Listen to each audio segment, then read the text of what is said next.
It's good. 13 rounds. Rounds of flies, they true like them nines, Royal Yellow Bay. Now we're gonna get right into it. This is a video on separation and the power of separation. So in this video, I want to be dealing with two specific numbers, which is going to be the number 7 and the number 13, and their connection to your spiritual transformation or evolution. And basically, in a lot of occult esoteric circles, the number 7 and 13 can be seen used a lot. It is used to represent, most oftentimes, heaven. So you'll see 777 as representation of stairway to heaven. You know what I'm saying? You also have like the number 9 dealing with that as well, dealing with riding on cloud 9 and shit like that. But 7 in particular is dealing with heaven. 7 always deals with luck as well. Lucky number 7, see what I'm saying? It's always associated, you know. And then we're dealing with luck. Luck is always associated with the horse through the horseshoe. And you know, that's a whole other different story. But 7 in itself has been seen in many different occult books.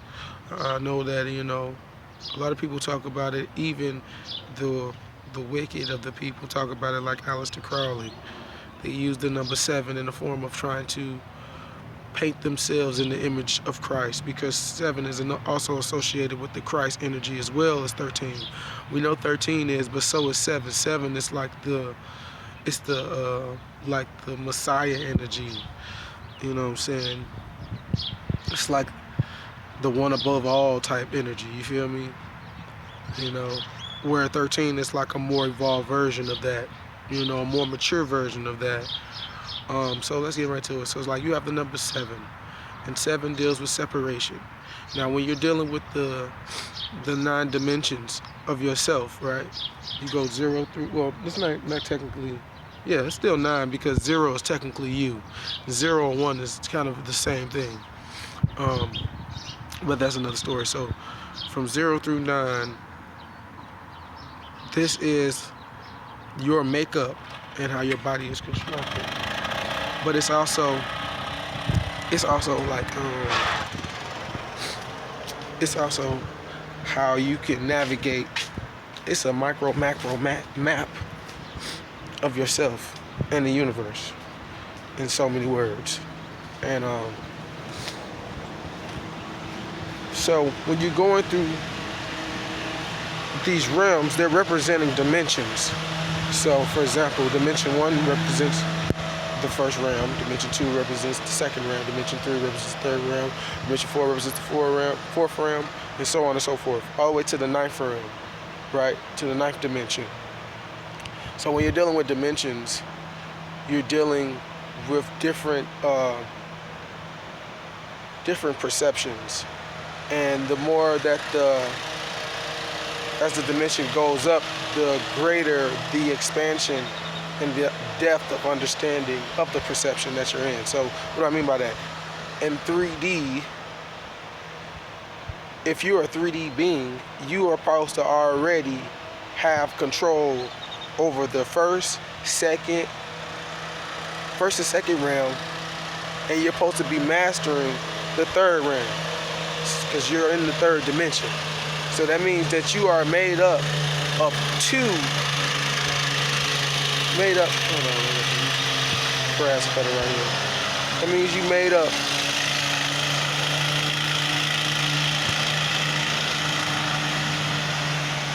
I'm trying to get away from this video. That means you're made up of 2 forms of energy, masculine and feminine. And those 2 energies have spawned you into existence, which is a 3rd dimensional being, right? Okay, so the number 7 is dealing with you rising out of the 3rd dimension. Okay, so now that we're in the 3rd dimension, every dimension that we in, we still have to use the map of 0 through 9. And because this is the process of how our spirits grow in each realm. 0 through 9, we have to recognize ourselves. We have to come up with a feeling, a singular feeling or emotion. That's 1, and then you go into 2, where you start having ideas to support that feeling, because we're in the upside down world. So over there, your feeling needs to be supported by an idea. You know what I'm saying? Feelings is what we use to talk. So feelings is not the same. It's not as potent as it is over here, because we use talking as a form of expressing our feelings, and our feelings usually just get felt. We don't talk about our feelings. We don't use our feelings to talk. Our feelings just get felt. Within the spiritual world, you use your feelings to talk, and your thoughts get felt, or your thoughts get seen.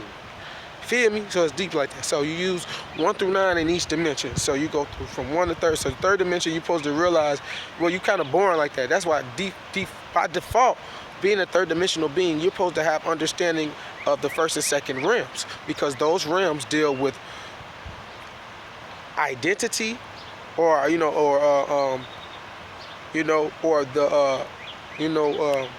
individuality. The 2nd dimension deals with duality, and the 3rd dimension deals with depth. And so during depth, you're supposed to come to a equilibrium in the 3rd dimension. This is why the number 3 is always seen as the Trinity, because the Trinity is symbolizing one being coming together. It's symbolizing wholeness within one being. But that's in the story we're going to go down later down the line. So, right, let's get to 6. Okay, then the 4 is you overstanding the 3rd. And so now you're squaring off the circle. See what I'm saying? You understand the surrounding, you understand the depth, you understand the highs and the lows of the 3rd realm. So now you are squaring out your circle. This is what that also gets. It's also, you get the pyramid, you also get the square and the circle for all that shit, cube, all that shit. So this I'm talking about. I'm talking about sacred geometry playing out in you every day, all day. This is what you do. Okay, so you go in the 4th, so you're squaring out. So when you're squaring out the 4th dimension, when you become a fourth dimensional person in the 3rd dimensional realm, this means that you're starting to be able to interact with the environment. You have an understanding of this place. That means you're just waiting to go technically you're waiting to go into the 5th technically, but that's another story. But anyway, it's all about. I'm saying all of this to explain 7 and 13. So okay, so once you get to 6, only 2 things can happen when you get to 6. 6 is like a cycle, and it's your first cycle of either going down or going up. It's your first choice. So once you get to 6 is representation of grounding. It's a representation of being practical. It's the representation of being, solid. It's about coming down. It's about being relatable. It's kind of be down to earth. So see what I'm saying? Because all these things is ascending up. So 6 is bringing you back down, and you're supposed to overstand from 5 through 0. You see what I'm saying? As you're going down. Now, if you're in society and you're using 0 through 5, and the society is not accepting you, that inner 6 energy might play off as that you might not deal with society. But it can play out good in a way where, regardless of the fact what's going to happen, when you get to 6, it's going to create separation. Now, the separation can be good or bad. If you don't do a proper separation, you go from 6 and fall right back down to 5, or you go from 6 and turn into a 9 and go to 7. You see what I'm saying? So once you go to 7, that's separation. Now, from separation, you're able to see the whole world. All the way up until this point, you were building a world around you. You see what I'm saying? Now you just separated yourself from that world that you were in, and you can see it. This is why 7 is the separation number, and it's dealing with heaven, because it's representing the earth, the heaven, everything from 6 down is dealing with the earthly realm, and everything from 7 up is dealing with the heavenly realm. You see what I'm saying? That's why 6 and 7 equals 13. Bro, I'm telling you, I really need to write a diagram for y'all. But anyway, I'm trying to give it to you kind of put together. But if I show you the picture, then I'm going to draw a picture so you can see what I'm saying. It'll make more sense.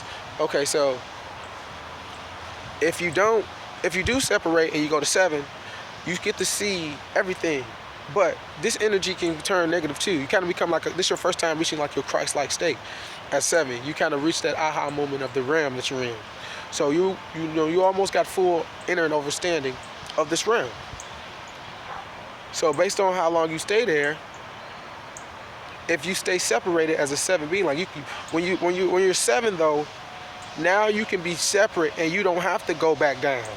You can choose to just be you and just say fuck what the world thinking and just work on what you're working on, or you can choose to try to be relatable. So that means you're gonna have to go back down. So you're gonna have to go back down to 6. But it's not what you do, it's how you do it. So if you're able to use your 6 energy to make your 7 energy relatable to the world, then you're able to stay in that 7 energy and it don't play out like a 7 energy, 2 separate. It play out like an 8 energy. That's why 6. That's why 6 is mad at 7, because 7, 8, 9. See what I'm saying? He 8, 9. He ain't 9. So 8 is the symbolism of infinity, and 9 is the symbol of rising up. 7, 8, 9, infinite 9. I might have wrote that one, yo. I might have wrote that one 13.